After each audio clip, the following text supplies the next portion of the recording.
So yun mga ka-solar, ito na yung first day pa lang natin ng installation. At dito natin nilagay ang control para sa 16 kilowatts na inverter. At ito, gagamit tayo ng raceway papunta yan doon. At dyan lalabas yung ating mga wire na nakatago lahat. So ito yung mga batteries so 900 ampere hours yan. At later on gusto pa magpadagdag ng client, pwede pang dalawa. Ayan, isa dito sa gilid at isa rito. So yan ang ating natapos sa unang araw. At siguro medyo ilang araw na lang ay may aakyat na natin yung ating mga panels. Ayan, andyan lahat. So 36 yan.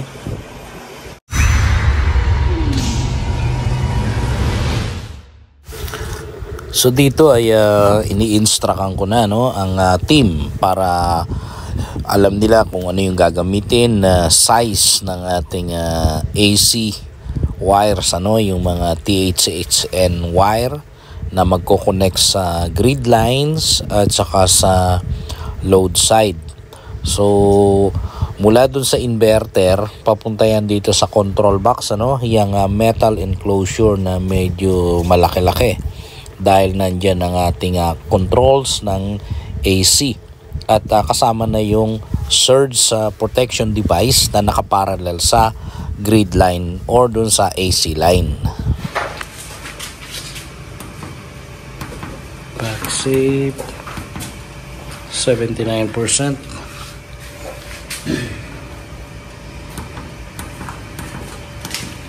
79%.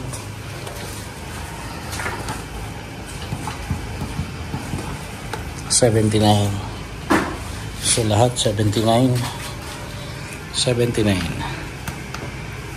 52.83. Pwede na agad i-parallel. Pwede na i-parallel. Yeah.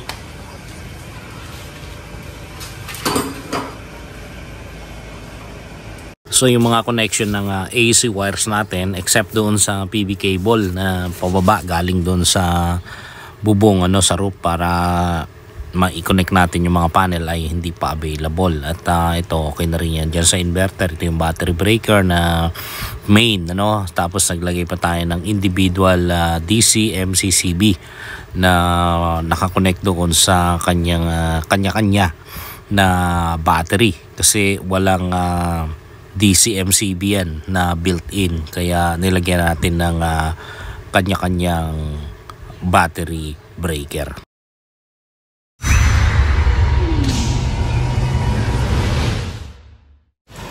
Okay mga ka-solar, nasa third day na kami ng installation. Ayan, at tinest na natin kanina yan, yung tatlong batteries at yung inverter doon gumana na, may connect na rin yung wifi. At bukas ay maglalagay na tayo ng mga connection papunta doon sa solar panel. Dito yan dadaan lahat. At ganoon din yung grid at saka load and sensor. At medyo marami tayong ginawa dito. May kanya-kanyang improvise tayong ginawa kagaya nito sa individual battery breaker. Although meron tayong main breaker dito para sa battery.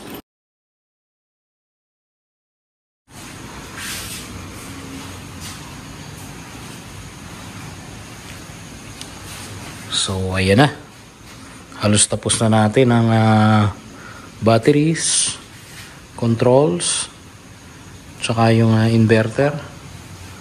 Ang kulang na lang dito ay yung ating solar, yung mga PV cable galing dyan sa taas. Kaya lang kasi laging maulan, kaya hindi pa tayo nakakapagtaas ng solar panel. So sa mga susunod na araw siguro, pag gumanda yung panahon, ay matatapos natin ito. Ayan.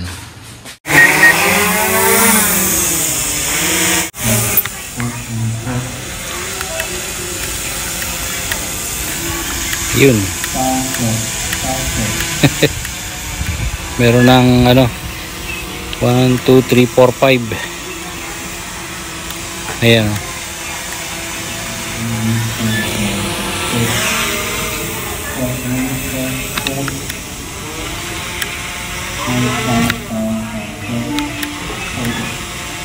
Ayan, magkabila malalagyan. So 18 pieces dito. 16 dun sa dalawang piraso dun sa facing west. Yan ang ating position ngayon.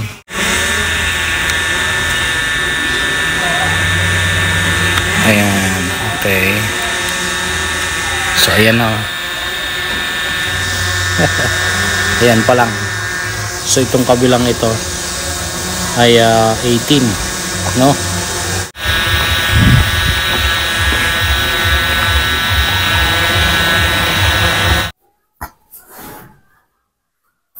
So, ito na yung mga sinasabi ko na connection ng mga PV cable, ano, galing sa solar panel sa taas.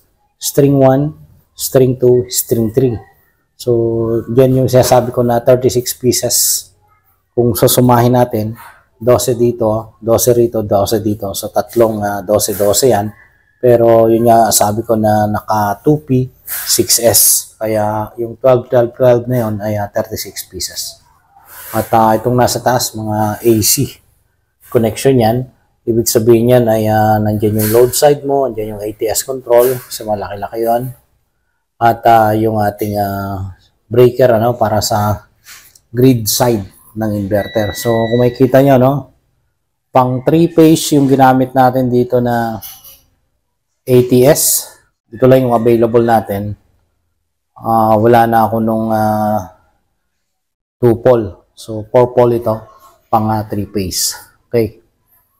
Pero pwede na may convert yan sa single phase. Kaya, yun nga yung ginawa natin. Naka-convert sa single phase.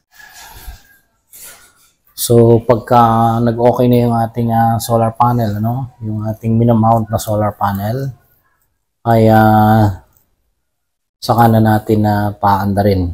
So, ito yung main battery breaker niyan. Kasi kung kukunin natin yung amperahe ng 16 kilowatts, kung isasagad natin, nasa 312.5 amperes. Kasi nga yung 16 kilowatts, divided by 51.2 na nominal voltage nitong mga battery, ay lumalabas na meron tayong kinakailangang amperahe para sa battery breaker na 312.5. Itong mga individual batteries nito, although 300 ampere hours ang capacity ng bawat isa, ay meron tayong nilagay na individual battery breaker. So, DC-MCCB din yan. At 125 amperes ang amperahe niyan. So, isa, dalawa, tatlo. Kaya, nagkaroon silang individual na battery breaker. At ito naman na cover na ito ay in-improvise na lang natin. Kung makikita nyo, ito yan. Yan yung brand ng ating battery breaker na DC. Ayan DC MCCB. At kung makikita nyo, naka 50 mm squared ang ating battery cable dyan. At naka heat shrink yan. Top sa terminal lugs, no? So, yan yung kanya-kanya ng mga battery breakers natin nilagay. Bukod pa rin sa main battery breaker na pangkalahatan. So, in-improvise natin yung pinaglagyan ng ating battery breaker, no? Yung DC-MCCB. At dito may connection tayo. Ayan, connection natin dito. Tapos, kasi ito may communication protocol. Kaya gagamitin natin yung CAN at itong kanilang DIP switch, no? Kanya-kanya yan. So, itataas natin para dito sa una. At dun sa pangalawa din yung line na itataas natin. At dalawa yung itataas natin dun sa pangatlong battery para mag-communicate. At dito natin itatap yan. So, mula dito kung halimbawa RS485B, ayan, ang paglalagyan natin doon sa kabila ay doon din sa RS485B pero sa kabilang port. So, baliktaran. Pero pagdating dito sa battery breaker, no? Wala dito sa battery breaker papunta ng bus bar. Naka dalawang 35 mm square tayo. So, bakit natin si 70? So, ang sagot dyan ay para hindi naman uminit, ano? Maiwasan yung pag-init ng mga battery cable. So, ito, mayroon pa tayong ilalagay na sensor. Ayan. At magagawa natin yan pagka nai-tap na natin yung mga solar panel. So, sa ngayon, naka-off lang muna. At pag natapos natin dun sa taas, tayo naman ay magpifinishing touches na dito. Ayun.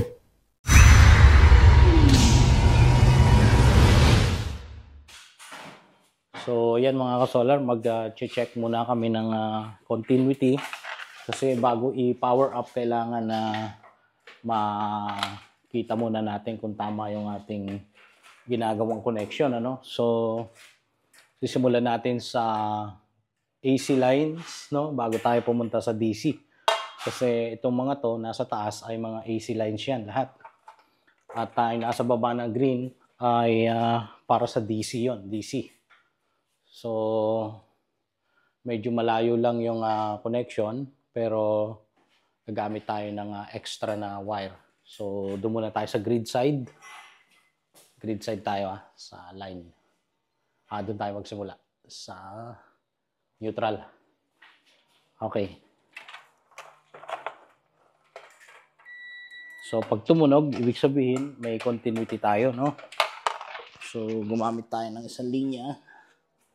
Ayan. So, gagamit tayo nito. Ayan. So, sa gilid tayo, no? Neutral. Okay. So, tumunog yung neutral. Lipat sa line. So, okay na yung grid natin. So, okay naman ang load side natin. Isa pa. Okay. So, yung ating load at saka grid ay properly connected na dito sa ating controls kasi yung mga yan ay kailangan kumonekta rito sa taas. So, nandito yung ating grid at saka load dito sa taas at itong nasa ilalim, ito na yung ipapower natin ng mga isolation, ano, isolated appliances. So, ang next natin ay yung connection ng ating DC, no? Papunta rito sa AC SPD at saka DC MCCB. So, dito muna tayo sa positive, ano? Positive ng PB1. So, isang line lang tayo. Okay. Positive. Okay. Then, negative. Okay. So, sa PB1 yan, PB2, positive. Okay, negative. Okay, so PB3. PB3 to, no? PB3 positive, PB3 negative. Okay, so pasok lahat. At tama yung polarity. So ito ay testing ng continuity at saka yung polarity. At heto nga, kung titingnan natin, ano, yung DC. Ayan. DC natin na galing sa solar panel, may kanya-kanya na itong voltahe. So, 271 PB3, 269 PB2, 271 PB1.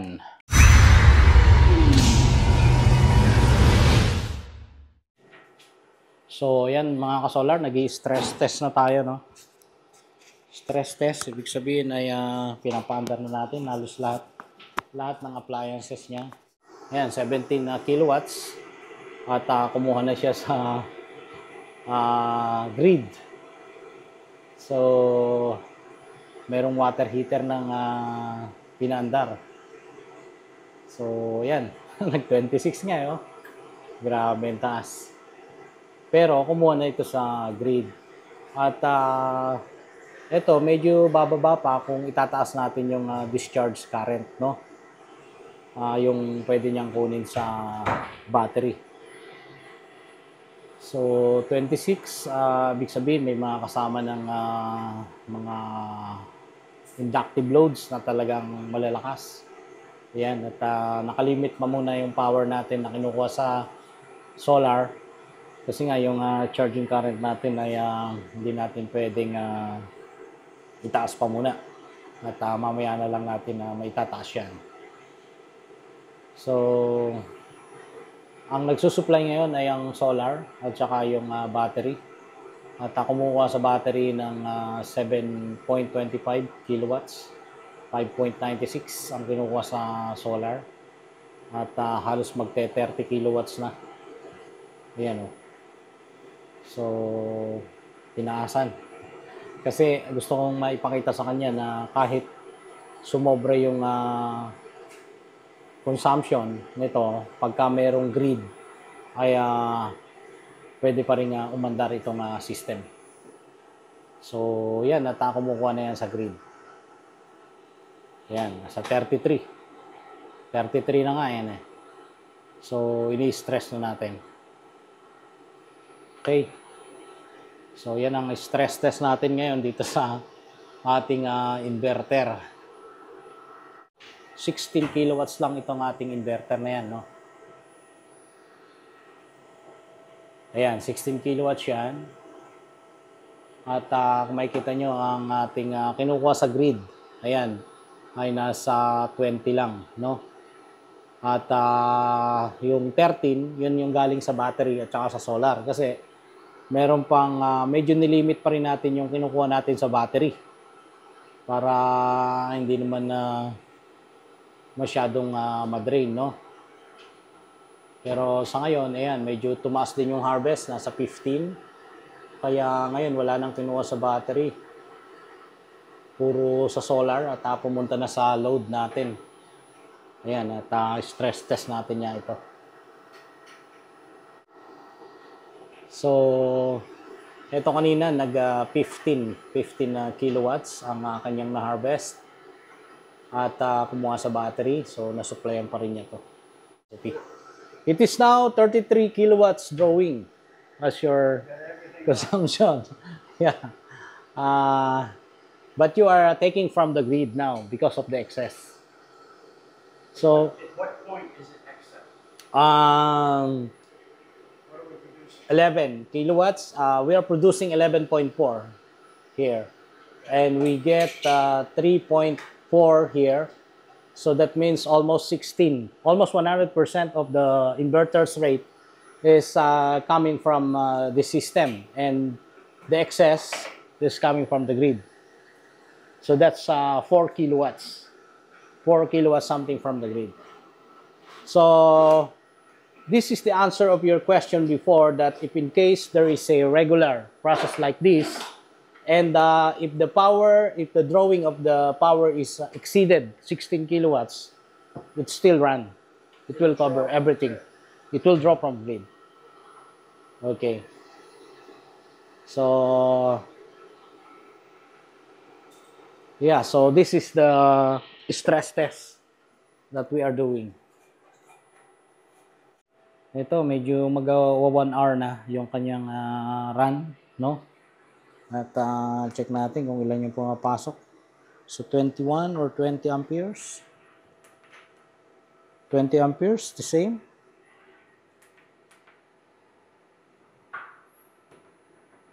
So, ito. Medyo, ayun, 18, 20. Ayun, 20, 20, 20. So, pare-parehas, no? Konting ano lang, nagbabago-bago, pero konti lang yung diferensya. Kasi ganun talaga, kasi depende yan sa continuity ng solar production eh, yung sunlight, no?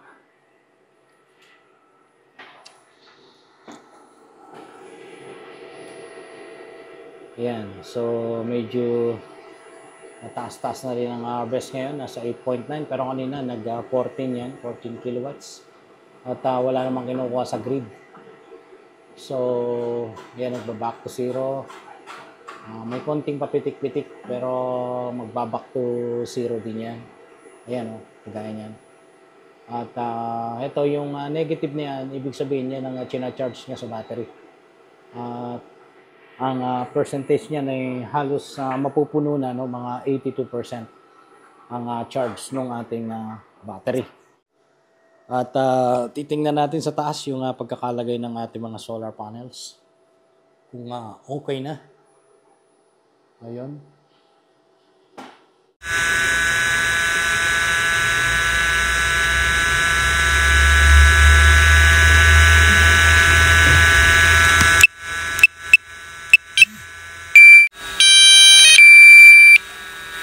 Oh, birds. Birds. So ayun mga ka-solar, tapos na tayo, no? Tapos na tayo sa ating setup. At ayun na nga, functioning na. So yan na yung kabuuan ng ating setup nasa likuran natin, ano? Ayan, at tatlo yung battery. Ayun yung inverter natin, solar power inverter. So lahat ng connections, ayan, at mga controls na ilagay na natin. So, yun lang ang ating setup dito sa Mabalacat City, Pampanga. So, ayun, maraming salamat mga ka-solar sa panonood. At ito na naman yan, nakatapos na tayo ng ating solar power setup. At sa mga susunod na araw ay i-monitor na lang natin ito through online. At yan naman ay in-expect natin na bumaba ng malaki ang kanyang bill dito sa kanyang bahay. So, yun. Maraming salamat sa panonood at usap tayo sa susunod na video. At muli, ang inyong ka-solar, si Solar Ends.